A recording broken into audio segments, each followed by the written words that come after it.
أعوذ بالله من الشيطان الرجيم بسم الله الرحمن الرحيم بل كذبوا بما لم يحيطوا بعلمه ولما يأتهم تأويله كذلك كذب الذين من قبلهم فانظر كيف كان عاقبة الظالمين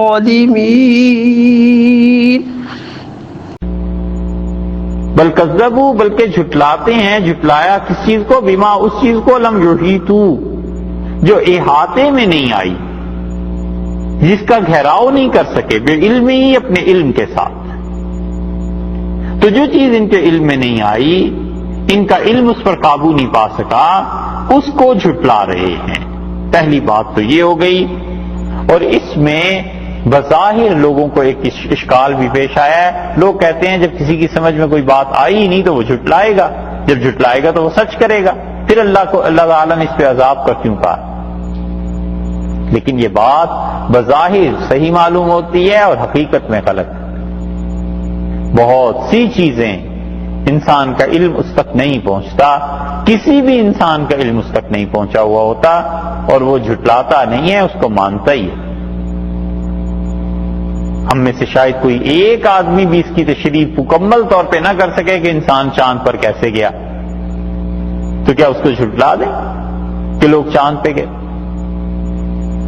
ایک آدمی بھی شاید سوائے کسی ڈاکٹر کے یہ تشریح نہ کر سکے کہ دل میں خون کا نظام کیسے ہوتا ہے، والو کیسے بند ہو جاتے ہیں، تو کیا اس کو جھٹلا دیں؟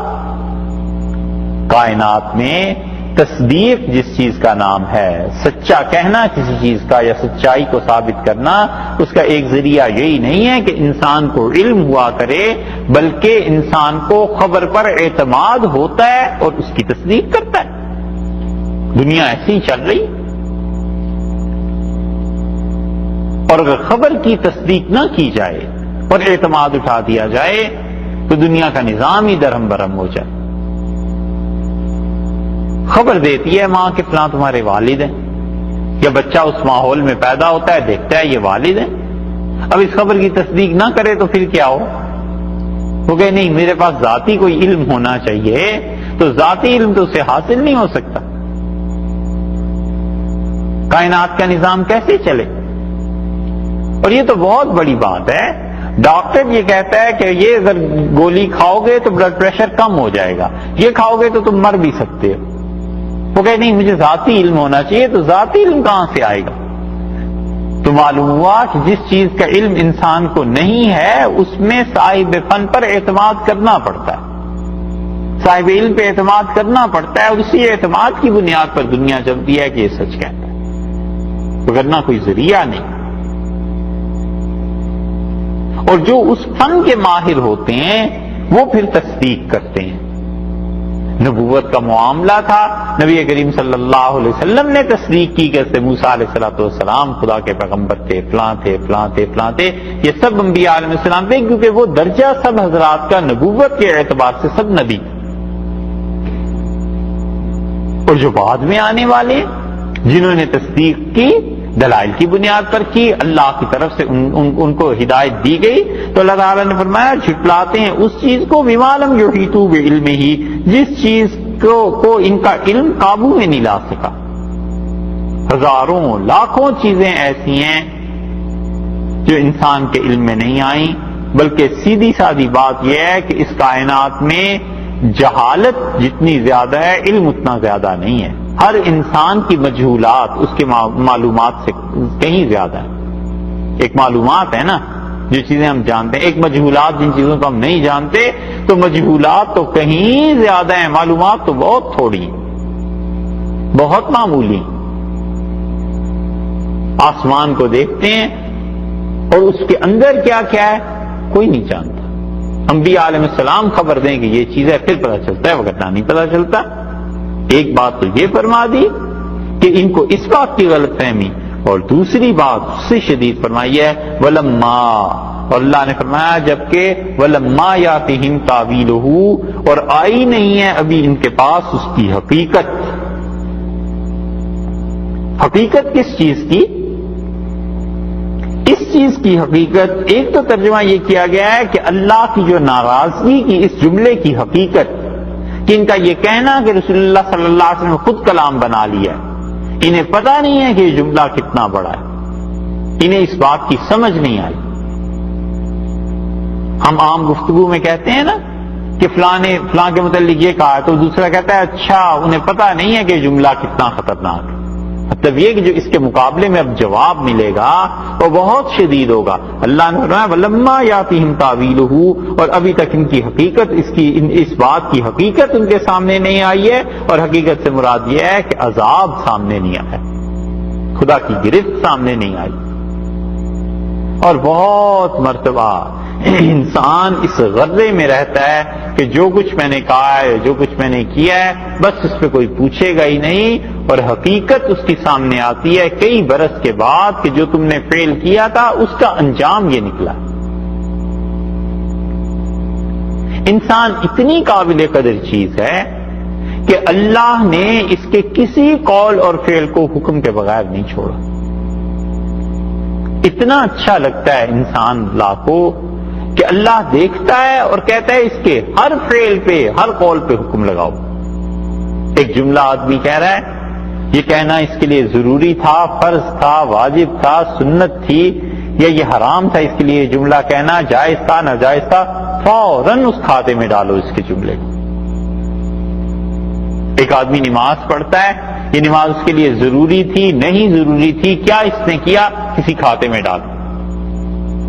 ہر چیز جو انسان کے جسم سے، روح سے افعال سرزد ہوتے ہیں، ایک ایک چیز۔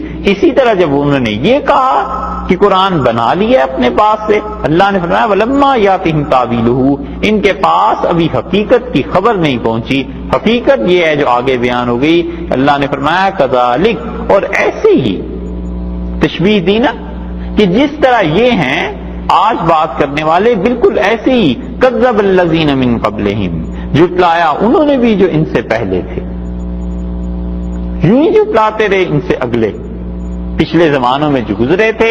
حضرت موسیٰ علیہ السلام کی وحی کا بھی انکار کرنے والے تھے، جب انہوں نے آ کے اللہ کا پیغام سنایا اس وقت بھی بہت سے منکر تھے، فرعون نہیں مانا، اور اس نے کہا یا حامان، اے حامان اوقد لی، میرے لیے اینٹوں کا ایک محل بنا، پہلے اینٹوں کو آگ میں ڈال، جب پکی ہو جائیں سرح لعلی، تو پھر اس کے بعد میرے لیے ایک محل بنا دے۔ کمال ہے ویسے، قرآن ہی ایسی بات واقعی کر سکتا ہے۔ یہ نہیں کہا قرآن نے کہ فرعون نے کہا ایک عمارت بنا دے، قرآن نے کہا، اس نے کہا اینٹوں سے ایک عمارت بنا دے۔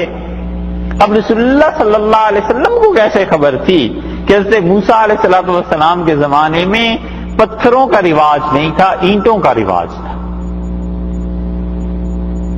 ان مستشرقین میں ایسے لوگ بھی آ گئے پھر جنہوں نے لکھا کہ یہ قرآن کا کمال ہے کہ اس زمانے میں، جس زمانے کی بات قرآن نے کی ہے، مصر میں اینٹوں سے عمارات بنائی جاتی تھیں، پتھر کا دور اس وقت شروع ہی نہیں ہوا تھا۔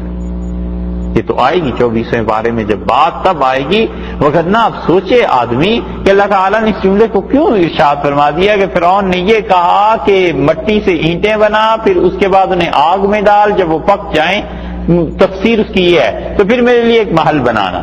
سیدھی سادی بات اللہ تعالیٰ نے یہ کیوں نہیں کہہ دی کہ فرعون نے کہا میرے لیے ایک مینار بناؤ، میں اللہ کو جھانکنا چاہتا ہوں۔ یہ اینٹوں کا ذکر کیوں آ گیا؟ اس کی وجہ یہی ہے کہ اس زمانے میں ایسے تھا۔ اب سوال یہ پیدا ہوتا ہے کہ رسول اللہ صلی اللہ علیہ وسلم کو کہاں سے خبر تھی؟ اگر یہ قرآن انہوں نے ہی بنا لیا ہے تو وہ کون سا پڑھے لکھے تھے؟ یہ تو اب کی تحقیق ثابت ہو رہی ہے نا۔ یہ وہ چیزیں ہیں جو قرآن کی داخلی طور پر تصدیق ہے اور یہ قیامت تک ہوتی رہے گی۔ اسی لیے ارشاد فرمایا ہے کہ اس سے پہلے بھی لوگ جھٹلایا کرتے تھے وحی کو۔ فرعون نے جھٹلایا، قارون نے، حامان نے، رسول اللہ صلی اللہ علیہ وسلم کے معاصرین میں ابو جہل نے اور لوگوں نے۔ اللہ نے فرمایا فانظر، سو غور کر، کیف کان عاقبۃ الظالمین، ان ظالموں کا انجام کیسا ہوا، تو یہ دیکھ لے ان گنہگاروں کا انجام کیا ہوا۔ کا انجام تباہی، ان کا انجام اللہ کی طرف سے عذاب آیا، اور ان کا انجام بھی کل کو ایسے ہی ہوگا، لیکن ابھی تک انہیں خبر نہیں پہنچی حقیقت کی، یعنی ابھی تک اللہ کا عذاب ایسے سامنے نہیں آیا۔ جی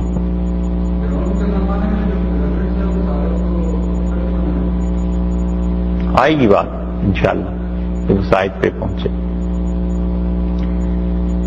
یہ انہوں نے لکھا ہے اس کا، اور انہوں نے پھر ان عمارتوں کی تفصیل لکھی ہے جو اینٹ سے بنا کر اس کے اوپر پتھر لگا دیے گئے۔ اللہ تعالیٰ نے کہا فانظر کیف کان عاقبۃ الظالمین، اور پھر تو دیکھ کیا انجام ہوا ان ظالموں کا جنہوں نے وحی کو جھٹلایا تھا، تباہی آ گئی۔ اب جو قرآن کو جھٹلا رہے ہیں ان پر بھی تباہی آ جائے گی۔ اس لیے جو چیزیں قرآن پاک میں آ گئی ہیں، ثابت ہو گئی ہیں، خام خواہ ایک تو جھٹلانا ہوتا ہے، وہ تو کافروں کا کام ہے، ایک یہ ہے کہ ایمان آدمی کا ہو، مسلمان ہو، اور قرآن کے معانی میں اس کی تفسیر میں تحریف کرے، نہیں کرنی چاہیے۔ قرآن نے جو بات بیان کی ہے نہیں سمجھ میں آتی کسی صاحب علم سے پوچھ لے، لیکن یہ نہ کرے کہ اللہ تعالیٰ نے یہ کہا ہے تو اس کا یہ مطلب ہو گیا، اور پھر اپنے ذہن میں ایک نظریہ اور منصوبہ رکھ کر پھر اس پر قرآن کی آیات کو تلاش کرنا شروع کرے کہ اللہ نے تو یہ کہا۔ یہ گمراہی کی چیزیں، اور اللہ نے بتایا ہے کہ جو اس کی وحی کے ساتھ کھیلتا ہے، مذاق اڑاتا ہے، خدا اس کو بھی سزا دیتا ہے۔ اتنے محتاط تھے اسلاف کہ ایک آدمی نے اپنا خواب بیان کیا، اور یہ بات ہے کہ رسول اللہ صلی اللہ علیہ وسلم نے یہ بات ارشاد فرمائی ہے کہ خواب جو ہے یہ نبوت کا 46واں حصہ ہے۔ تفصیل تو آئے گی سورہ یوسف میں اس کی، لیکن آپ نے فرمایا سچا خواب جو مومن دیکھتا ہے یا اس کے لیے کوئی دیکھ کے اسے بشارت سناتا ہے کہ میں نے تمہارے متعلق یہ دیکھا ہے، آپ نے فرمایا نبوت کا 46واں حصہ ہے۔ ایک آدمی کوئی خواب سنا رہا تھا اور دوسرا اس کے خواب پہ ہنسا، تو امام مالک رحمۃ اللہ علیہ نے اسے اٹھا دیا، اور آپ نے فرمایا تلعبوا بالوحی، خدا کی وحی کا مذاق اڑاتے ہو۔ مراد یہ تھی کہ رسول اللہ صلی اللہ علیہ وسلم نے سچے خواب کو وحی قرار دیا تھا اور تم اس کا مذاق اڑا رہے ہو۔ تو وہ اس معاملے میں اتنے حساس تھے، قرآن تو پھر قرآن ہے، اس لیے کبھی بھی جتنا بھی گناہ ہو والعیاذ باللہ کبھی یہ ثابت کرنے کی کوشش نہ کرے کہ قرآن نے اس کو ایسے کہا ہے، حدیث میں یوں آ گیا ہے لہذا یہ چیزیں جائز۔ ایک ایسے گمراہ ہیں، اب تو ان کی کتابیں بھی نہیں ملتی، لیکن اس نے کہا کہ جوا جائز ہے قرآن کی روح سے۔ اچھا بھائی وہ کہاں سے جائز ہے؟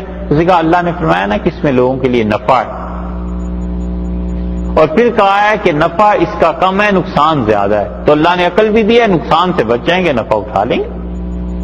نفع تو خود قرآن نے تسلیم کیا ہے شراب اور جوئے میں، تو لہذا اس سے فائدہ اٹھا لو۔ اب یہ مذاق نہیں ہے تو اور کیا؟